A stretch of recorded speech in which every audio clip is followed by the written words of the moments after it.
Are you relocating to Florida, looking for a second home, a primary home, maybe an investment home? You want to be close to the beach, but you don't want to be in a flood zone. If with these recent storms, it's making you second guess some of the neighborhoods you want to end up in, well, then this video is for you.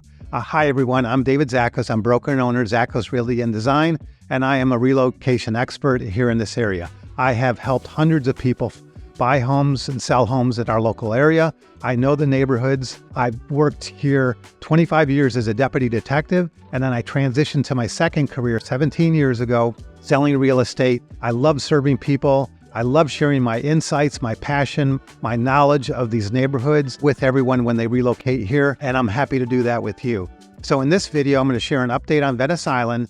After the recent storms, we did have damage, but Venice Island is different than all these other local barrier islands. Let's get started. Okay, after the recent storm, Venice Island had damage. We did have flooding from the storm surge, and I want to give you an overview of where that damage took place. Venice Island is not a natural barrier island, unlike all the others, so we do have higher elevations, but the lower elevations on Venice Island are defined in a couple key areas. The northern tip of the island is a small area, and this did have damage. This is located in the flood zone. The next place that has some significant damage is in the middle of the island along the Gulf beaches. There's a small area just north part of Golden Beach and just north of there that did have damage. And then on the very southern part, this is also a lower elevation area, but there's no residential homes there. The southern tip did have some substantial damage. Now let's start on the north tip. There was flooding there, and I've drawn that on the map. Not all the homes or condos had flooding, but the homes built years ago to the lower elevations in the older condos did have damage and flooding on the lower levels. The majority of these homes were built back in the 60s, 70s, and 80s, so they were not to the current codes. The base elevation for the main living floor now has to be raised, and so those homes that were built within the last 5 to 10 years did not have near as much damage. On the north tip of the island, you have a bunch of single level, 2-level, and 3 and 4 level condos built right along the ocean. These are very popular and sometimes are used for rentals. Now, the water and sand did get into these lower levels, and if you go up there, you can actually see the sand and the water had gotten into the first floor condo units. Sand filled the parking lots, and there was even damage at Chauncey Howard Park. This is about a quarter mile north of main Venice Beach. And at the main Venice Beach, public beach, also had storm surge, but minimal damage to the facilities there. Sand did get up into the parking lot. It affected the north lot more than the south lot, but there is noticeable amount of sand on the beach. That's one thing you're going to notice when you get there, is as you leave the parking lot, you walk the little boardwalk over to the beach. You used to go up boardwalk, down, and out to the beach. Now you go up the boardwalk, go down. So there's probably an extra 4 feet of sand on that beach. There are a few small condos where on the very west end of Venice Avenue, where Venice Avenue meets the public beach, you did have some storm surge there. And during the peak of the storm, you did have some water on the road. When you go to the beach now, the main thing you will notice is that the sand is much higher throughout the entire beach than it used to be. The lifeguard stand got toppled, and there are some low-level condos right around there where the first floor may also have been flooded. Now, if we move south from there on the island, there's an area that is also in the flood zone, and this did have some substantial flooding. I have highlighted that area in white on the map. More damage was done with Helene, actually, than with Milton in this area. The storm surge did bring water up into the streets and into the houses. The homes that were built at a higher elevation, the newer construction, sustained less damage because they may be 4 or 5 feet above. The older homes definitely had storm surge get into them, and they were affected significantly in this area. If you notice, the AE flood zone in this area very closely lines up to where the damage did occur in the central part of the island. Now, if you move south from along the island, the other area that was impacted more significantly than anywhere else is the southern part of the island.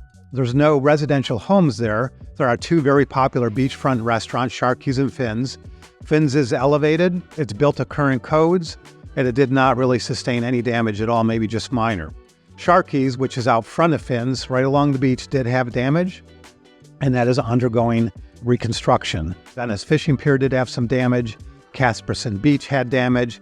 The road actually washed out at Casperson Beach, so you can't drive down there anymore. You do have to park at South Broad Park, and then you can walk the beach down there. It's about a half mile down. All the little boardwalks and areas that access from the parking lot out to Casperson Beach, those are all washed away. You'll notice also that this is in the flood zone, in the AE flood zone. The vast majority of Venice Island fared much better than these other areas, and they fared much better than all the local barrier islands. And one reason for that is the elevation on Venice Island is much higher overall when you compare it to the other barrier islands. If you look at Venice Island entirety, showing a map here of the whole island, one reason it did not flood, like Siesta Key did, for example, is that the elevation of 80% to 90% of the residential areas are out of the flood zone. When you look at the current flood map, I'm putting up now, all of the yellow is in the X500, which is considered not a flood zone, and the gray, which is X, is not in a flood zone. And then if you look closer, you'll see that the southern part of the island, about 1/3 of the landmass of the island, is all non-residential area. That consists of the airport, a lot of the Gulf front beaches, the Venice Golf Club, Casperson Beach, and the parks that are down that way. I've taken the residential area and I've outlined that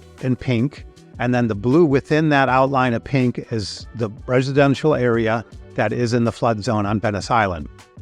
Again, if you look at this closely, you'll notice that all the yellow, all the gray, the vast majority of all the residential land on Venice Island is not in a flood zone. On the island, there's actually many neighborhoods where you can be just 2 blocks from the beach and you're at an elevation at 15 feet. And then if you go further in some neighborhoods, you have an elevation even higher than that.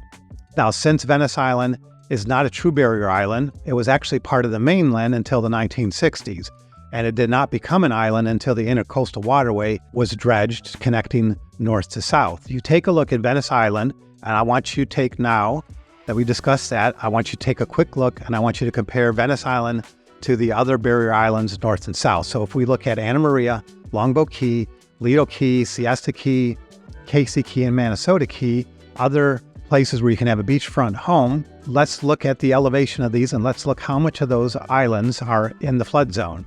Let's start with Anna Maria. If you look at the flood map, you'll see that Anna Maria, 99% of the island is in a flood zone. Anna Maria includes the city of Anna Maria and the resort towns of Holmes Beach and Bradenton Beach. We go south from there and we look at Longboat Key and Lido Key. About 95% of the residential areas in the island is in a flood zone. The same holds true for the residential homes on Siesta Key. If you look at the flood zone overall of Siesta Key, about 95%, if not more, is all located within a flood zone. So this does give you some insight when you're comparing that to Venice Island, or gives you insight to decide, do I want to buy a home in a flood zone on a barrier island, or do I want to buy a home not in a flood zone?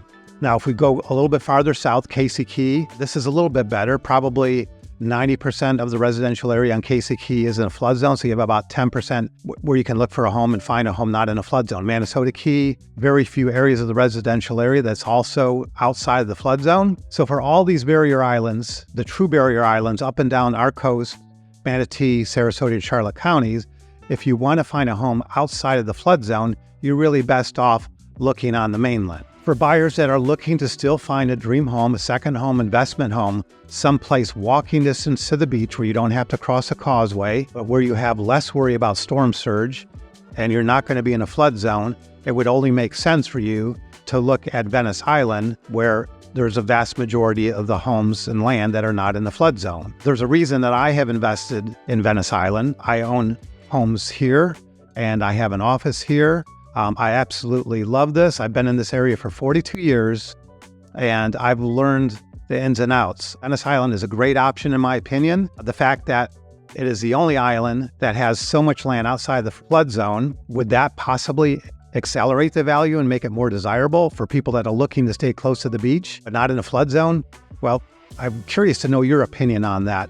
My opinion is it actually may help the values on this island compared to the others. Reach out with any questions or comments on that. I'd love to hear your opinion. Now, if you're interested in learning more about Venice Island, I want you to check out some of my past videos. We're going to provide the links below. I'm happy to answer questions on any homes on Venice Island, any neighborhoods on Venice Island. I absolutely love living here, and it's not just because of the proximity to the beach, but it's also because of the lifestyle this island provides. About 1.5 years ago, we opened our office here, our second office here, and we have helped many clients buy and sell homes on the island. Over the last couple of years, I'm putting up a map just to kind of give you an idea. We've helped, many people buy and sell homes on the islands.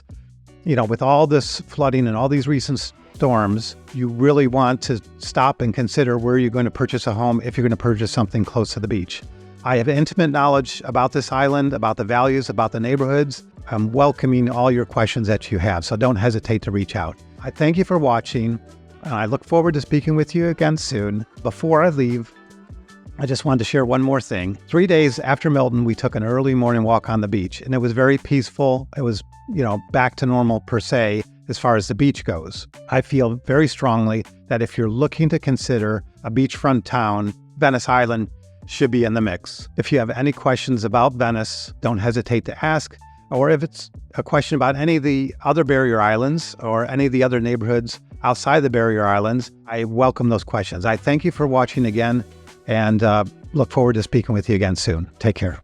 Let me tell you a little bit about us and why we help our clients. We realize some of you may not even know exactly what town you're going to end up in, so sometimes you cast a wide net. We have the patience and the expertise to help you find that perfect home. Whether it's Punta Gorda, Port Charlotte, Inglewood, Venice, Sarasota, to Palmetto, Parrish, Bradenton, Lakewood Ranch, sometimes it takes a little bit of time for you to rule out where you're looking and realize where you want to be. We understand that. We have the patience for that. We have the expertise to guide you and answer questions. Where you want to be on the Gulf Coast of Florida, we are your trusted advisors, and we are happy to help you answer any questions you have. Thanks for watching. I appreciate it. Look forward to speaking with you again soon. Take care.